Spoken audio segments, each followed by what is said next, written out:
सिर्फ दिखावा और कुछ नहीं। चाचा जी ने आज बड़ी पूजा की। हाल ही में 4 धाम यात्रा से चाचा चाची आए थे। चाचा चाची के साथ दिल्ली जाते समय चाचा के दोनों बेटे, उनकी पत्नियां, सबसे बड़ी के 3 बच्चे और छोटी के 2, उनकी एक बेटी और दामाद भी थे, और बेटी को एक बेटी और एक बेटा भी था। चाचा ने सबके लिए प्लेन ट्रिप का आयोजन किया था। दिल्ली चंडीगढ़ आदि के आसपास के कुछ हिस्सों में 3 दिनों तक यात्रा की और बाकी सभी हवाई जहाज से वापस आ गए। हालांकि चाचा चाची आगे निकल गए। कई सालों से चाची चाहती थी कि कम से कम एक बार तीर्थ यात्रा पर जाएं। बेचारी चाची ने जीवन भर केवल मेहनत की थी। जब उनकी शादी हुई थी तो वह जॉइंट फैमिली वाले घर में आई। इसके अलावा घर में बड़ी बहू होने के कारण घर में 2 देवर और 3 ननद की शादी प्रसव सब चाची ने की। चाचा की सरकारी नौकरी थी, लेकिन एक साधारण लिपिक की। उस समय तनख्वाह बहुत कम थी, इसलिए उन्हें हर समय कड़ी मेहनत करनी पड़ती थी। लेकिन कभी चाची ने शिकायत नहीं की। उन सभी की शादी हो जाने के बाद उनमें से हर एक को एक अलग दुनिया मिल गई और चाचा चाची के एहसान को भूल गए। इसके अलावा उनकी अपनी दुनिया भी फल फूल रही थी। तब खर्चा इतना था कि घूमने की तो बात ही दूर थी। रिटायरमेंट के बाद मिले पैसों से और जीवन भर की बचत से 2 मंजिला मकान बनाया और 2 बच्चों के जीवन यापन की समस्या दूर हो गई। बड़े के पास काफ़ी अच्छी नौकरी थी, लेकिन छोटे का ध्यान चंचल था और वह ज़्यादा देर कहीं टिका नहीं। अंत में उसके चाचा ने उसे दुकान लगाने के लिए पैसे दिए। लड़कियों के लिए एक अच्छा घर देखने के बाद सब कुछ ठीक हो जाता है।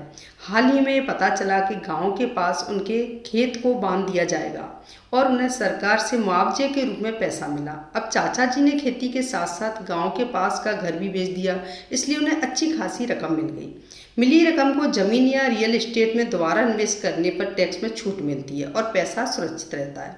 तो क्या हमें खेत की ज़मीन खरीदनी चाहिए? घर में रोज़ घर को लेकर चर्चा होती रही। मुलाकातें होने लगी, दलाल का आना जाना बढ़ गया। चाचा जी को तो समझ में नहीं आ रहा था क्या करें। इसी समय चाची ने कहा वह 4 धाम यात्रा पर जाना चाहती हैं, इसलिए भले ही ये यात्रा निकाली गई। चाचा ने कम से कम 3 दिनों तक सभी को खुश किया और फिर आगे बढ़ गए। लेकिन जब तक वह वहाँ थे, बहन और भाई की दैनिक सलाह जारी रही। सबको डर था कि अब चाचा चाची न जाने कितना खर्च कर देंगे, हमारे लिए कुछ रखेंगे भी या नहीं। हमारा भी अधिकार है। जब तीनों बच्चों के माता पिता का फ़ोन आता तो आप जब वापस आएँ तो यही सुझाव देंगे कि हम यह फ्लैट खरीद लें या खेती बाड़ी आदि देखें। 17-18 दिनों के बाद चाचा चाची वापस आए और गंगा पूजन का कार्यक्रम तय किया।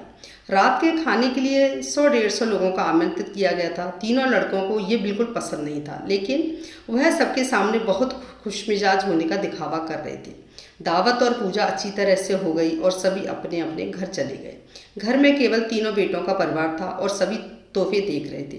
वास्तव में वे असमंजस में थे कि पैसों के विषय में कैसे चर्चा की जाए।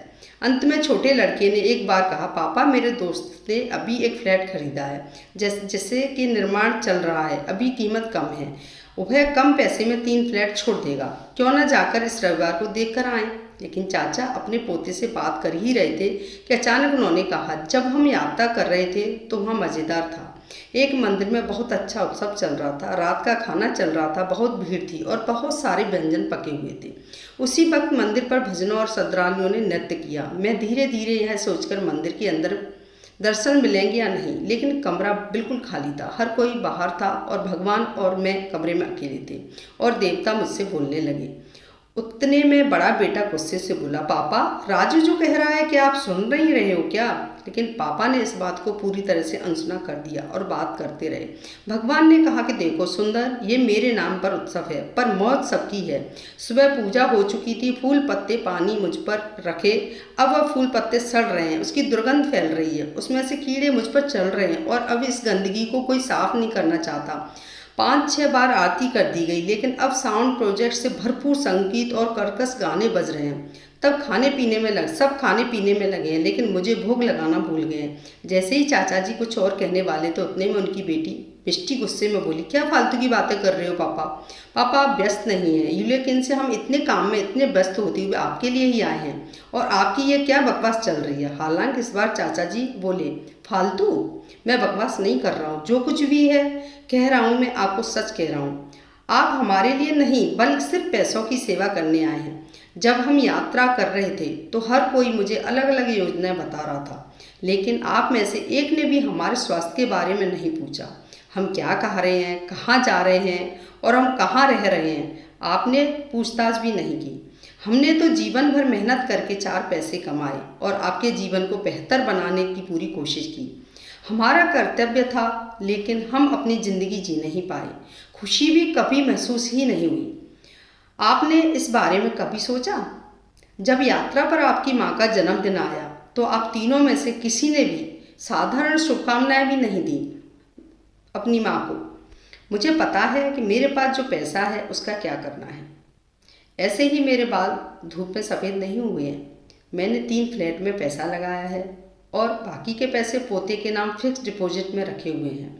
उन्हें वो पैसे उनकी शादी में मिल जाएंगे, लेकिन तीनों फ्लैट मेरे और तुम्हारी माँ के नाम पर रहेंगे। मैं तीनों घर किराए पर दूंगा, लेकिन मैं घर का किराया तुम्हारी माँ के हाथों में दूंगा। हम इसका अधिकतम लाभ उठाएंगे घूमने के लिए, और तुम्हारी माँ खर्च करना चाहेगी तो वह करेगी, लेकिन तीनों फ्लैट आपको हम दोनों की मौत के बाद ही मिलेंगे। हमने जीवन भर मेहनत करके कमाया है और आपको भी मेहनत से कमाना चाहिए, तब आपको पैसों की सही कीमत पता चलेगी। सचमुच आज घर पर देवता भी बातें करने लगे थे। मंदिर के भगवान को साज सजावट और दिखावा नहीं चाहिए, उन्हें मन से भक्ति चाहिए, और घर में देवताओं को चाहिए थोड़ा सा प्यार। क्या उन्हें सब मिलेगा? दोस्तों, ये कहानी मेरी पसंद आती है तो आप कमेंट ज़रूर करें। धन्यवाद।